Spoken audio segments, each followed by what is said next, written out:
अनित्यता और स्वयं की शून्यता को स्वीकार करना। दुख का स्रोत स्थायित्व और अलग अलग स्वयं के अस्तित्व में एक गलत विश्वास है। इसे देखकर व्यक्ति समझता है कि न तो जन्म है, न मृत्यु, उत्पादन है और न ही विनाश, एक है और न ही अनेक, आंतरिक है और न ही बाहरी, बड़ा है और न ही छोटा, अशुद्ध है और न ही शुद्ध। ऐसी सभी अवधारणाएं बुद्धि द्वारा बनाई गई झूठी भेद हैं। यदि कोई सभी चीजों की शून्य प्रकृति में प्रवेश करता है तो वह सभी मानसिक बाधाओं को पार कर जाएगा और दुख के चक्र से मुक्त हो जाएगा। एक रात से दूसरी रात तक गौतम ने पिप्पला वृक्ष के नीचे ध्यान किया। अपने शरीर, अपने मन और पूरे ब्रह्मांड पर अपनी जागरूकता का प्रकाश चमकाया। उनके 5 साथी बहुत पहले ही उन्हें छोड़ चुके थे और अब उनके सहसाधक जंगल, नदी, पक्षी और धरती और पेड़ों पर रहने वाले हजारों कीड़े थे।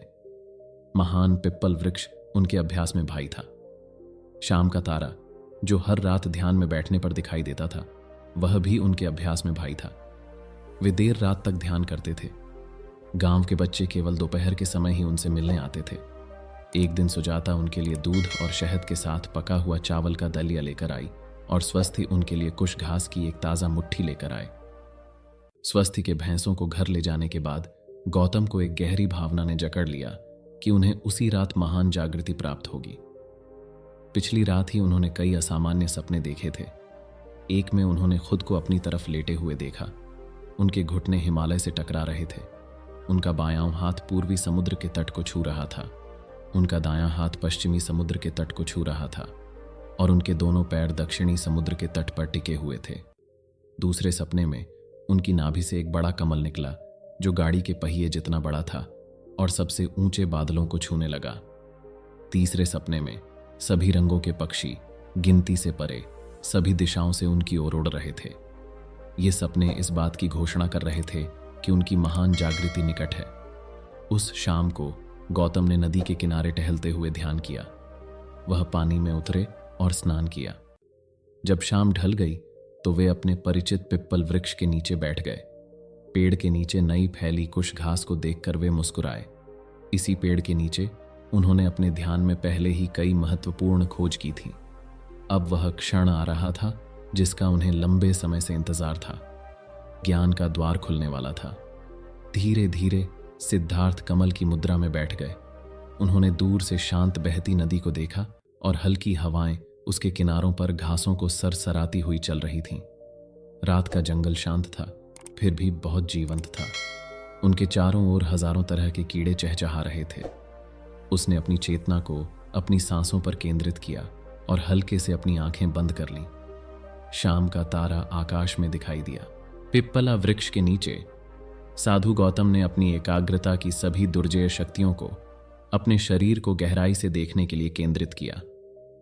उन्होंने देखा कि उनके शरीर की प्रत्येक कोशिका जन्म, अस्तित्व और मृत्यु की अंतहीन बहती नदी में पानी की एक बूंद की तरह थी और उन्हें शरीर में ऐसा कुछ भी नहीं मिला जो अपरिवर्तित रहा हो या जिसके बारे में कहा जा सके कि उसमें एक अलग आत्मा है। उनके शरीर की नदी के साथ भावनाओं की नदी भी घुली हुई थी, जिसमें हर भावना पानी की एक बूंद थी। ये बूंदें भी जन्म, अस्तित्व और मृत्यु की प्रक्रिया में एक दूसरे से टकराती थीं। कुछ भावनाएं सुखद थीं, कुछ अप्रिय और कुछ तटस्थ, लेकिन उनकी सभी भावनाएं अस्थायी थीं। वे उनके शरीर की कोशिकाओं की तरह ही प्रकट और गायब हो जाती थीं। अपनी महान एकाग्रता के साथ गौतम ने फिर धारणाओं की नदी की खोज की, जो शरीर और भावनाओं की नदियों के साथ बहती थी।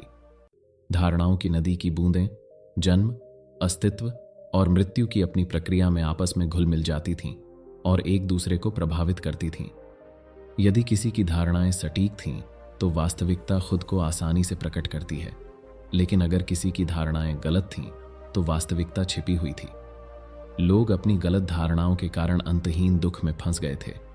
उनका मानना था कि जो अस्थायी है वह स्थायी है, जो स्वयं के बिना है उसमें स्वयं है, जिसका कोई जन्म और मृत्यु नहीं है उसका जन्म और मृत्यु है, और उन्होंने जो अविभाज्य है उसे भागों में विभाजित कर दिया। गौतम ने फिर अपनी जागरूकता को उन मानसिक स्थितियों पर चमकाया जो दुख के स्रोत थे। भय, क्रोध, घृणा, अहंकार, ईर्ष्या, लालच और अज्ञान। मन की जागरूकता उनके अंदर एक उज्ज्वल सूर्य की तरह चमक उठी और उन्होंने जागरूकता के उस सूर्य का उपयोग इन सभी नकारात्मक मानसिक स्थितियों की प्रकृति को रोशन करने के लिए किया। उन्होंने देखा कि वे सभी अज्ञानता के कारण उत्पन्न हुए थे। वे मन की शांति के विपरीत थे। वे अंधकार थे, प्रकाश की अनुपस्थिति। उन्होंने देखा कि मुक्ति की कुंजी अज्ञानता को तोड़ना और वास्तविकता के दिल में गहराई से प्रवेश करना और उसका प्रत्यक्ष अनुभव प्राप्त करना होगा। ऐसा ज्ञान बुद्धि का ज्ञान नहीं होगा, बल्कि प्रत्यक्ष अनुभव होगा। अतीत में सिद्धार्थ ने भय, क्रोध और लोभ को दूर करने के तरीके खोजे थे, लेकिन उन्होंने जो तरीके अपनाए थे वे सफल नहीं हुए, क्योंकि वे केवल ऐसी भावनाओं और भावनाओं को दबाने के प्रयास थे। सिद्धार्थ अब समझ गए थे कि उनका कारण अज्ञान था, और जब कोई अज्ञान से मुक्त हो जाता है तो मानसिक अवरोध अपने आप गायब हो जाते हैं, जैसे उगते सूरज के सामने छाया भाग जाती है।